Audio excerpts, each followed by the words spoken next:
நூற்றாண்டு விழாவில் கலந்து கொண்டிருக்கும் என்னுடைய அருமை நண்பர் மாண்புமிகு தமிழக முதலமைச்சர்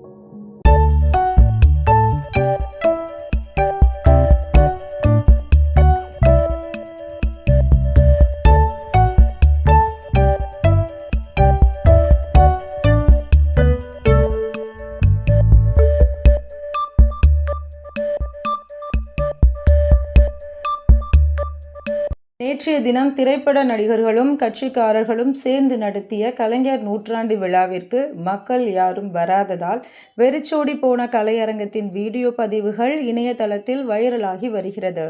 சென்னை கிண்டியில் உள்ள ரேஸ்கோர்ஸ் மைதானத்தில் தமிழ் திரைப்பட தயாரிப்பாளர் சங்கம் சார்பில் கருணாநிதியின் நூற்றாண்டு விழா கலைஞர் 100 என்ற பெயரில் நடைபெற்றது.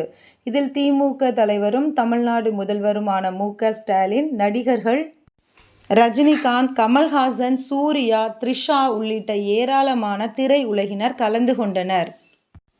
முன்னணி நடிகர்கள், நடிகைகள் கலந்து கொண்ட போதிலும் பொதுமக்கள் யாரும் வராததால் நிகழ்ச்சிக்காக போடப்பட்ட இருக்கைகள் அனைத்தும் காலியாக கிடந்தன. நடிகர், நடிகைகளுக்காக கூட்டம் வரவில்லை என்றாலும் கலைஞருக்காக கட்சி தொண்டர்கள் கூட வரவில்லை என்றும், கலைஞருக்காக இவ்வளவுதான் மரியாதையா, கலைஞருக்காக சேரும் மக்கள் கூட்டம் இவ்வளவுதானா என்றும் எதிர்த்தரப்பினர் கடுமையான விமர்சனங்களை எழுப்பி வருகின்றனர்.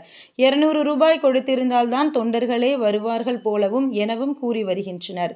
இது தொடர்பான வீடியோ பதிவுகளை பகிர்ந்து நெட்டிசன்கள் கலாய்த்து வருகின்றனர். மேலும் நடிகர்கள் விஜய் மற்றும் அஜித் கலந்து கொள்ளவில்லை என்பதும் குறிப்பிடத்தக்கது.